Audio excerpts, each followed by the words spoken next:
Hello and welcome back to Navy Fodder. Today we have another patch.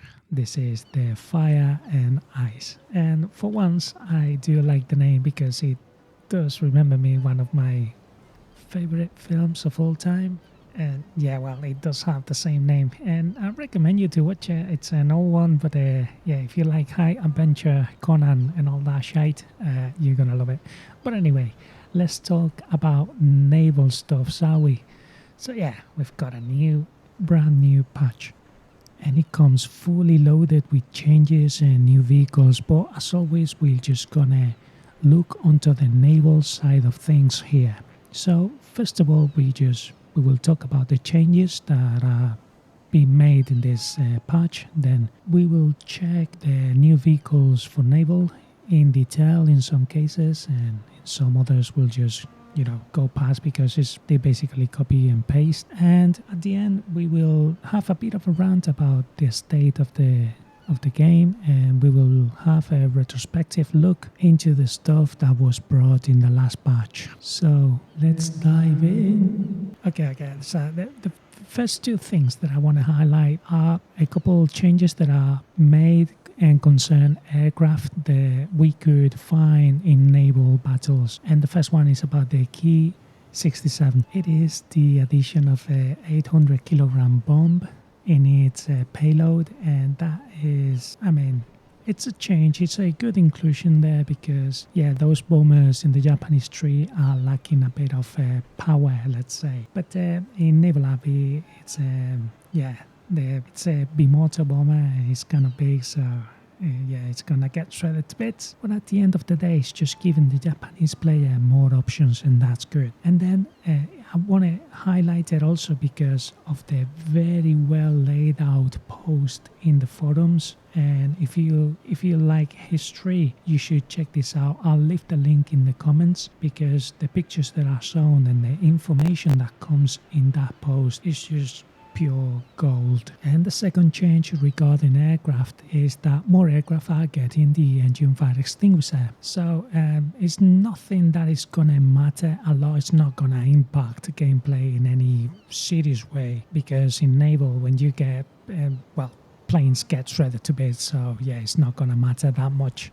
And now into the purely naval stuff. For the naval weaponry, we've got that the first shot delay has been removed for World War I and interwar blue water ships. That means that the little delay that occurs when you click and it's not lagged for all the ships, it's not going to be there for the World War I and interwar period blue water ships, meaning that they are going to be more responsive. And that is because they are normally house their guns in single turret, so they should be more responsive, and this is a way to show it.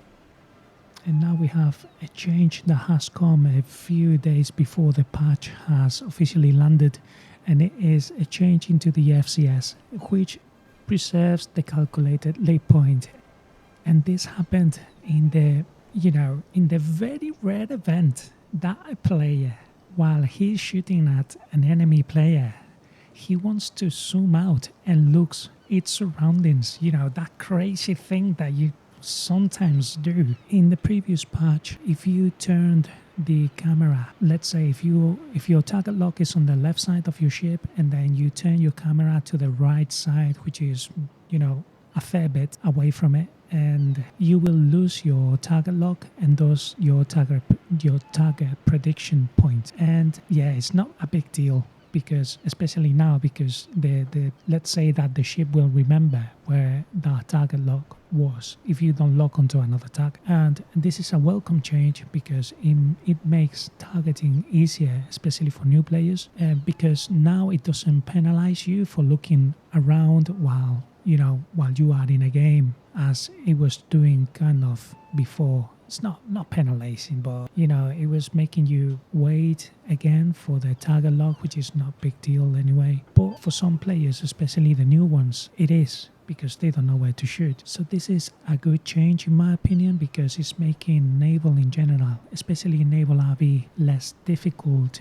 to to get into it. Next is the PG2 resupply time at a capture point has been reduced to 90 seconds, which is still a long time for its one and only gun. And this one now makes sense because it does differentiate between the USS Sumer and the USS Gearing, because the USS Gearing with this patch is losing the back torpedo launcher and it's adding more 40mm Bofors into it, and the Gearing is also the one with the radar because, well, the USS Sumer does have it, but it's not kind of, let's say, activated in game. So in this patch we now have in the regular tech tree 2 Gearing class destroyers. One is more orientated, the USS Sumer, into anti-surface combat, and the USS Gearing orientated into anti-air escort kind of gameplay. And also with this patch the addition of a third one in the form of a premium ship, but we will talk about that later on. And the last change concerning naval weaponry is about a bug fix that whenever you buy the Regia Marina Gabbiano or the Imperial Japanese Navy Ayanami, you could find yourself paying extra for the torpedoes, so that's not a case anymore. So, yay! For naval modifications, we have that the Imperial Japanese Navy Satsuki, Mutsuki and Chidori will have the semi-ammo piston shells moved to the Tier 1 modification. And for this thing, I'm not too sure what to think, because the Chidori, in my opinion, this is a good change for it because it's a top tier frigate, and this means that you're going to be able to research this shell type earlier, and that's a good thing because this shell is what is going to make this little frigate, the Chidori, effective and able to defend herself against bigger targets, in this case destroyers. And that's a good thing because one, the repair cost of these little top tier frigates are insane, and second, because the amount of experience that you need to research a single modification at these tiers is again insane, and doing so quicker is just good news for everybody. But then regarding the Satsuki and the Mutsuki, which are the reserve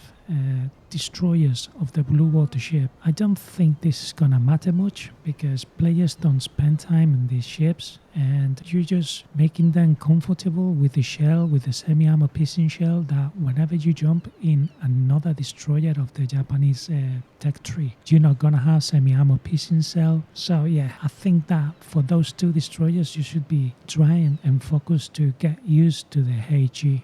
Moving on to the next change, we have another thing that is not going to be very perceptible, let's say, because as it is by now, or before this patch, you only needed like a direct hit of a 5-inch shell, a HE shell, or maybe 2, to destroy a PT boat. And this change is saying that the shockwave effect from HE shells on hulls of coastal fleet vessels have been corrected, meaning that before this patch it was not correct. They were too powerful. I mean, with this patch we're just gonna see that near misses of HE are gonna have an impact on these little PT boats, especially on the ones made out of wood. And yeah, only time will say how this affect the overall gameplay of the PT boats. Here we have a bunch of corrections regarding different internals of the USS Alaska, the addition of the ammo elevators for the 127mm guns, and some corrections regarding thicknesses of armor and different internals of the Alaska, which I suppose is just complementing and finishing the model of the ship. These are more corrections of the, I suppose, the bridge, the main bridge of the Mikhail Kutuzov, and right now is behind the armor, which is, yeah, it's nice to have it that way, isn't it? And then some visual changes on the armor belts plates shown in the Prince Eugen. I suppose these don't affect the gameplay, because if they do, they should be placed into the damage model section, but I don't know. And the next change, and well, it's an addition more than a change. It's something that should have been added way earlier into the game, in my opinion, because it's just info. and it's info that it's displayed once you are into the X-ray, when you are looking into the bits of the different ships, and it will explain you what that particular module does and what happens when it's destroyed, and that will only mean that this information is more easily accessible. And that's something very important for new players, and to make this mode more easily approachable for other War Thunder players. Regarding economy and research, there's a couple changes here. The first one, it says that the position of the battle cruisers has been corrected in the research tree. And that means that what Gaijin has done is create a new line and has put the HMS Hood at the end of that line because it is a battle cruiser. And thus that line is now corrected to only battle cruisers.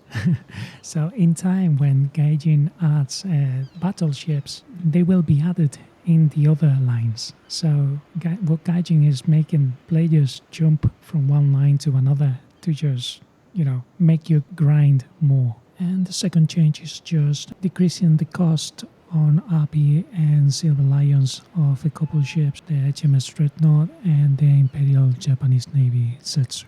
And on the last changes, there's some graphical stuff being changed, not major. And regarding the sound, I was hoping to see that they have, found the bug that is creating those explosions, and the sound of the explosions and guns fighting, bouncing so loudly off the islands, because it's so annoying. But no, not yet. And if we read into other, we see a little change that might be overlooked, but I think it's a great addition. But it does say that the AI control ships will now launch torpedoes at each other and at other players, and that they will now explode from ammunition detonation. So this is great, and this is great because they are annoying, and you can get rid of them pretty quickly now if they are in a situation where they are gonna launch torpedoes at you. So this is great news. But also because, as you know, there's a plague around 5.0 to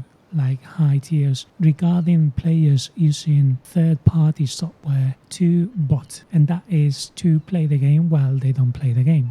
There's a bot playing the game for them, and they use this to select a premium ship and play passively, gathering resources, being research points and Silver Lions, as I said, passively, and it's not fair. And this little change might help a little bit to combat that situation, because right now AI control ships launch torpedoes at players, and those are players using third-party software, and that third-party software doesn't launch torpedoes, and what it does is just it goes forward until it collides with something, and it just shoots at whatever. And that means that the AI control ships that normally go forward as well, and sometimes they just go to cap zones, will encounter these players and thus launching torpedoes at them and getting rid of them. And that is a good way to combat that play, because it's making them not very effective. Well, that might be an overstatement, but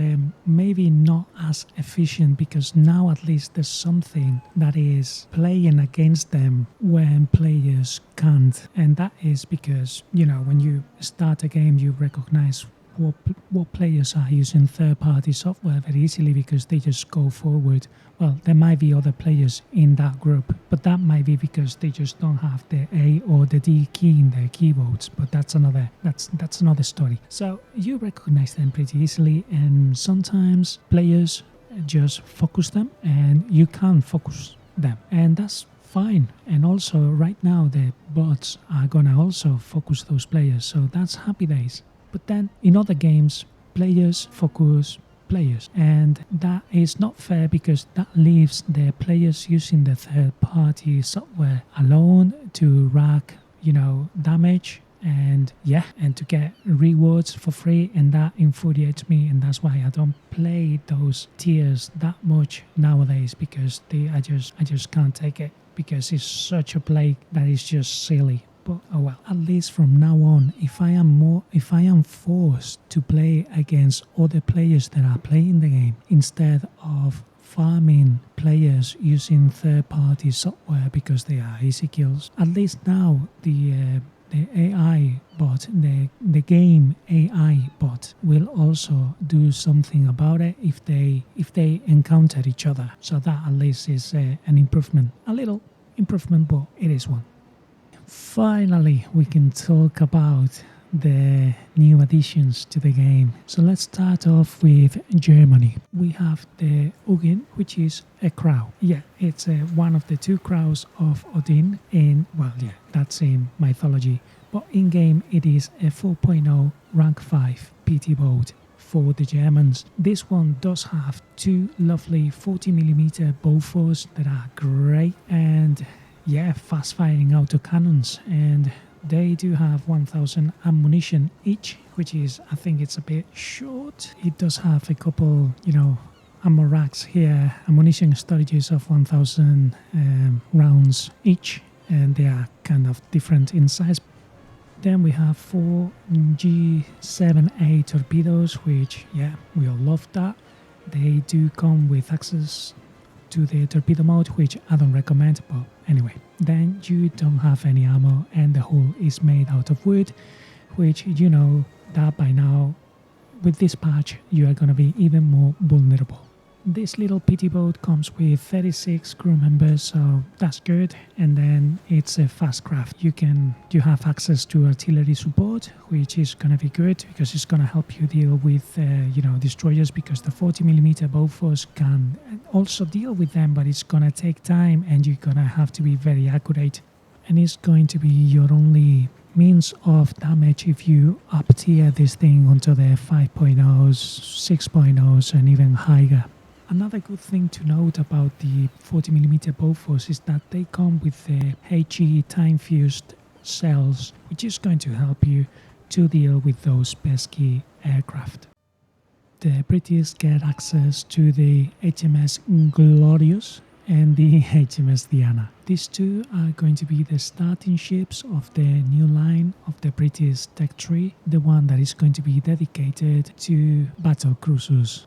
So to create this line, there has been a reconfiguration going on, and they have taken the HMS Invincible and the Hood out of the middle line, and they have put it in its place in the battle cruiser line. And then the Dreadnought, which was on the left line, has taken the place of the HMS Invincible, leaving the HMS Colossus as the top tier of the middle line. So let's start off with the HMS Diana. This is one of the daring class destroyers of the Royal Navy. This ship has an interesting history. I'm not gonna go into it because that's what Wikipedia is for. And yeah, it just saw action during the Suez Crisis, and it was involved in something that it's, in my opinion, it's infuriating. It was the South Pacific Atomic Test controversy, and it just shows how stupid and cruel humankind can be. And yeah, it's infuriating. But anyway, then it was sold to the Marina de Guerra del Perú, to the Peruvian Navy, as they say, along with the sister ship Decoy. They were refitted at Birkenhead, Liverpool, which is a place that I hold very dearly. But let's not get touchy here and talk about the ship. So the HMS Diana is a post-World War II design, and it does have a complement of 330 crew members, which is on the high side in game right now, so that's good. It doesn't have radar, even though it's in the model. If we talk about the gunnery, we have 3 fast-firing double-gun turrets, 2 at the front, 1 at the back. Nothing new yet because these guns and these mounts are already in game. The only thing that changes a little bit is the layout. They have a really good angles and a good targeting speed, which is good for close quarter encounters, and then a fire rate of 20 rounds per minute, which is 3 seconds. So that's really good. Then we don't have any ready to use ammo lying around, so that is good for our survivability. Then we have the typical shell options. We have a kind of decent HE with 2.3 kilograms of TNT equivalent, which is it's not bad. Then the semi-armor piston with almost 1 kilo of TNT equivalent. That is just, average. And then we have the option to mount HEBT. So, what's not to like? Then we have 3 double gun turrets of the decent 40mm guns. These are short to medium range, I would say, and they sound amazing. The reload rate is just marvelous. And then we have some torpedoes. These are mounted on a quintuple mount, and they have decent range, decent speed, and you also have the possibility to do the torpedo mode. Apart from that, we have all of the things that we love from destroyers, like big magazines and inaccessible places, no armor at all, and big dooms of secondary ammo placed next to massive fuel tanks. And even though I'm a World War II kind of geek, I might play this one. And now, ladies and gentlemen, it is time to talk about the HMS Glorious, the new 5.7 battle cruiser of the British Tech Tree. It is a World War II ship, and it does have such a wonky design that I just can't wait to play this thing. It does have an amazing service history as a battle cruiser and later on as an aircraft carrier. In game terms, though, it doesn't bring anything new to the table. The only thing that it's making me play this ship as soon as possible is that with the addition of more modern battleships, more modern ships in general, this ship is going to be very, very quickly outclassed in every aspect. So what does the Glorious bring to the game? She brings 4 15-inch guns to the 5.7 bracket and a wonky, but I can't wait to play it, secondary armament. And that comes at a price, which is that you have horrible survivability. You have a crew count that is not amazing. You have a World War I armor layout, and your armor is that of a light cruiser. You have almost zero anti-aircraft cover, and you are big, meaning that you are a torpedo magnet. So you have the typical layout of one turret at the front and another one at the back. These are double gun turrets of 15-inch guns with a 2 round per minute. That means 30 seconds reload. These are very slow turrets, but the angles are going to be really, really good. And then you have the secondary armament, which is not dual purpose, by the way. And you have 6 mounts of triple guns, and these are 4-inch guns. And then for the anti-air, you have 2 3-inch guns in single mounts with only 150 rounds each. Then you also have some fixed torpedo tubes, a few at the front and a few at the back, and you have a total of 40 torpedoes in your ship. And I don't know if I'm gonna be carrying any of this, because it seems like you have an amazing count of torpedoes that like to go boom in a very situational kind of mount. Because it's fixed, you're not going to be using this a lot. If we talk about survivability, one of the good things about it is that you have a World War I layout. That means that you have coal bunkers, and coal bunkers act as a sort of armor. They do cover the front magazine, the internal bits at the midships, but then it doesn't cover the magazine at the back. The good thing about that magazine is that it sits lower below the waterline. If we look at the actual armor layout, we have an external belt of 76.2 millimeters, which will give you an average roughly of 120 millimeters of effective armor, which is kind of okay. Then the decks are 25, which is not great against plunging fire. The turrets and the barbets are the only parts of the ship that look like that they are almost decently armored with 178 and 229 millimeters of armor in different places, making them hard to knock out by anything up to 6-inch guns with semi-armor piercing. Once you get into AP territory, up to 8-inch guns and things like that, and they are toast. But that's another good thing to mention in favor of the survivability, and it is that this ship sits relatively low on the water. At least the back turret sits very low, thus making that magazine not so easy to hit. So let's take a look into the shells that you can load. And for the main guns, you have a semi-ammo piercing shell with a whopping 58.6 kilograms of TNT on them, and that is a 5.7. Amazing. And then you have an AP shell with almost 21 kilograms of TNT equivalent on them, allowing you to deal with, well-armored targets. And then you have a 4-inch HE shell for your secondary armament, which is rubbish, with only 721 grams of explosive mass, and that's not very good. And the semi-ammo piercing shell, it does have half a kilo of TNT equivalent on it. All in all, I think this is going to be a really fun ship to play with your squadron.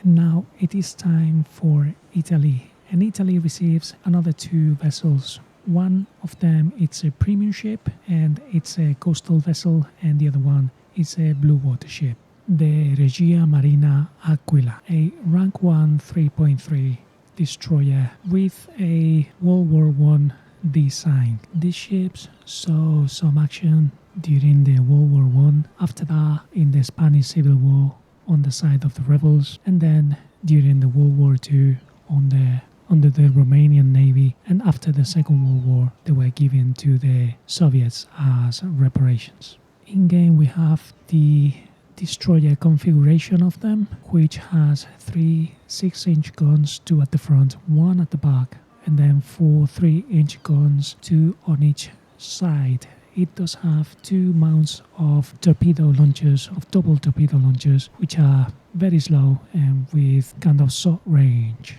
The main guns are the heavy hitters of its tier because they are 6-inch guns, but they have a whopping reload rate of 15 seconds, so that's very slow. They also come with just enough ammo count of 112 rounds, and apart from that, the crew count is not massive, it's 145 crew members, and these little destroyers are just not very quick, but they certainly not slow.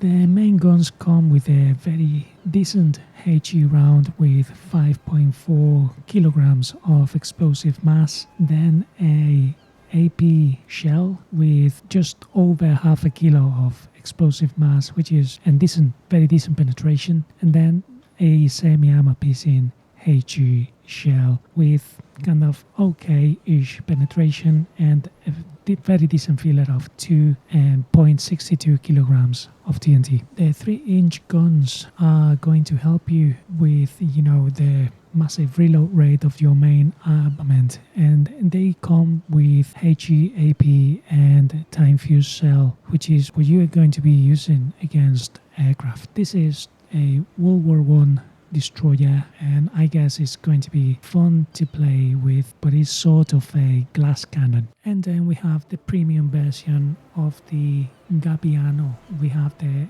Regia Marina Folaga, and it's basically a copy-paste. There is only a few differences between those 2 ships. This one is premium, obviously, and then you have one less 20mm at the front, and then you don't have the 2 double mounts of the 20mm. You have, in this case, 1 double mount of the 37mm Breda autocannon, which is a good gun. It's also faster than the Gabbiano for like 2 kilometers per hour, and it does have better repair cost because it's a premium. The Japanese get yet another 7.0 battleship this time. This is not a battle cruiser. Japan gets the Fuso. It is going to reach a speed of approximately 45 kilometers per hour, and to be a battleship it is not going to have an amazing armor protection. It is adequate for whatever it is in game right now,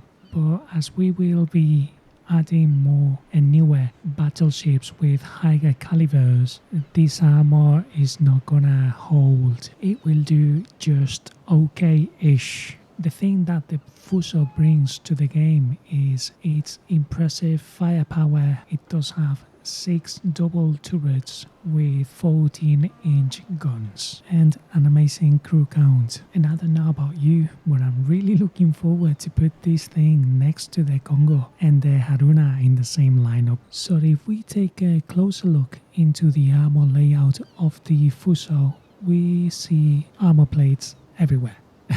It's a battleship at the end of the day, and I can only see a couple places where there's going to be exposed compartments and thus giving you a very well protected crew. Then the barbets and the turrets are really well protected with 300mm of armor and 279mm at the front of the turrets, and that is really good. Then the belt does have 305mm amidships, and that's very important because you have magazines amidships. That is one of the problems of having too many turrets. And then at the front and at the back, 229mm, which is just okay, and it is, my friend, where you need to shoot if you want to destroy the ship. This is the weak spot of the Fuso because the 229mm belt doesn't go high enough. As you can see, you are left with the 32mm sloped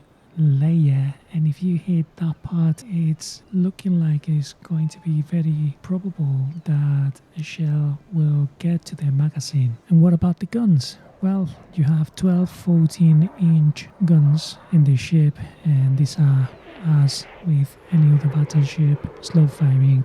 They have a 30-second reload, and this gun with a ammo count of 90. The secondaries are 16 6-inch guns, 8 per side. The anti-air cover is 4 double gun turrets of 5-inch guns, which are kind of long range and decent. And then you have a silly amount of 25mm guns scattered all around the ship. And if we take a look into the main armament shell options, the Fuso comes with a very good, in my opinion, semi-armor piercing shell. It doesn't have the best penetration on it, but it does have 68.64 kilograms of TNT equivalent on it. As I said, more than decent penetration shell. The one shell that I'm not liking the most is the HU one because it doesn't have much filler on it. It's 32.45 kilograms, which is still a lot, but it's not the best out there. For the AP shell, we have a decent filler, not the best out there, but decent, and then really good penetration values. And for the 6-inch secondary guns, they do have kind of good overall shells with them. Nothing to write home about, but they are just decent. So in my eyes, the Fuso is just another great addition to the game. Next, we have the Soviet Navy, and we get another 2 ship, one coastal vessel, the Parhim class corvette. In game it does say it's a frigate, oh well. And then we get ND rank 1 3.7 Besposhchadny, and I'm sorry if I've mispronounced that, which is very probable. So this ship is just a kind of a copy-paste of the Sobra Sitelny. There's a few differences here and there, but nothing major. It does have the same crew count, exactly the same main armament.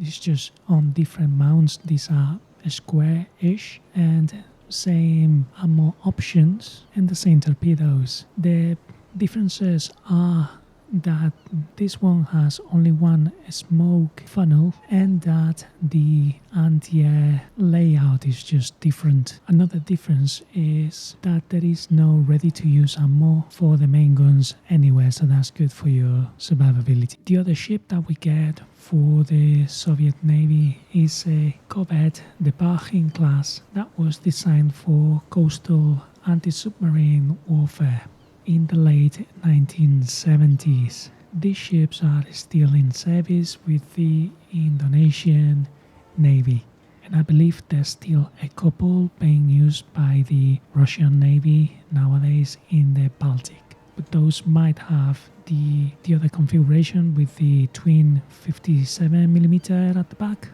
The one that we are getting in this patch has 176mm at the back with a reload rate of 3 seconds and not much ammo. It does have 152 rounds for it. It does have a decent, well, kind of HE shell and then a HEVT. And that, my friend, makes me think that this corvette is not gonna fare well against destroyers and other, big surface combatants rather than, PT boats. It seems to be well equipped against aircraft with the 30mm gun and the main battery. It does have only 2,000 rounds of ammo on the 30mm, and that's not much. And then you have to go, to a cap point and replenish that, which is gonna take a long time, I guess. This corvette also has 2 double launchers of torpedoes, which are kind of long range but slow. And being an anti-submarine ship, you have access to the Russian Hedgehog-like rockets, which are very efficient when you are dealing with destroyers, because they do have 25 kilograms of TNT on them, and that's a lot. You have 60 of them on each launcher, and you also have access to depth charges, but I guess that you're not gonna be using them much because of your size and the lack of top speed that this corvette has. Last but not least, we have the US Navy, and they get another 2 ships. One of them is a premium ship and the other one is a light cruiser. So let's start with the Frank Knox destroyer. This is a copy-paste of an already existing model in-game of the USS Gearing, and well, it was because the gearing has been changed in this patch, so they now have different configurations, and this one resembles exactly the same ship as the USS Summit. The only difference is just that the premium version has a little bit less crew count, but it does have radar. The USS Summit also has radar, but it's not working at the moment in game. And this one has one more 20mm gun at the back. It does have a beautifully modeled interior, let's say, and I would say that this version, in my opinion, is the best one with the double quintuple torpedo launchers. I prefer having 5 more torpedoes than a few more 40mm Bofors any day, especially when you have decent torpedoes as you do with these destroyers. Another thing to mention is that being a US Navy destroyer, you do have a little bit of armor. It's not much, but it does help against HE spam. And finally, the last ship to talk about of this patch is the USS Fargo. This is just another Cleveland. This is a post-war kind of redesign of the Cleveland. Most of them were cancelled before they were completed. The main differences are that this one only has one smoke funnel, one smoke stack, which it was apparently intended to improve the anti-air firing angles. This ship, it does have the same main and secondary armament as the Cleveland. The anti-air, the medium to short range anti-air does change, and it does have still a hell of a lot of 20mm guns and plenty of the 40mm Bofors. It does have less crew count than the Cleveland, but it does have access to radar. So the Fire and Ice doesn't come with a lot of changes when compared to other updates, but it does come with a few things that make it interesting. Also, the Battle Pass comes with a naval aircraft that I might be willing to try and get it, and with a little coastal vessel that is gonna be, it's wonky because it does have a flamethrower. I can't wait to see how well that works in naval. But anyway, so now if we take a little retrospective look into the last patch, the drone age patch, there was a couple of things that, I think they have been kind of positive for the gameplay. The first one, it's been positive for the gameplay, and I'm talking about armor degradation, because you kind of feel like it's at works, and that's positive. in my eyes. And the other thing was the VR changes, and I think that in general the game is a better game right now by moving mainly the Northampton up to 5.3. There was other changes like the HMS Liverpool, but those didn't impact the game as the Northampton being a 5.3 instead of a 5.0. And the last thing that I would like to do before I wrap this video up is to take a moment and admire the marvelous map design that Gaijin does have. Does this look familiar to you? It should have if you have been playing the game lately, because this map has been in rotation almost the entire time. I don't know how many games I have played on this map in the last patch, but it has been a lot of them. And I'm okay with it because I like this map, but I don't know why I feel like the player base is gonna complain about it, because if we just spend 1 second, we can clearly see that the cruisers and destroyers spawn at the very same point and there's no cover for you. And then you have the usual typical 2 cap points that are controlled mainly by the coastal vessels, and thus this map is kind of forcing you into bringing a PT boat, a coastal vessel of any kind, into your lineups. And that is, my friend, something that the regular player base don't like. We can still remember the day that we were asked in a poll if we wanted to have the blue water and the coastal vessels separated into different tech trees. Yeah, the majority of people voted yes, and thus we are in this situation nowadays. A map like this comes into play, and I know for certain the people is gonna cry on the forums a lot. If they are playing in a destroyer, they're gonna complain because there's nothing they can do against cruisers. And if they are in a cruiser, they're gonna complain because the destroyers top them. So please, bring a PT boat with your lineups. Even if you are at 5.7 or a 6.0, bring one. Try to get something decent if you can.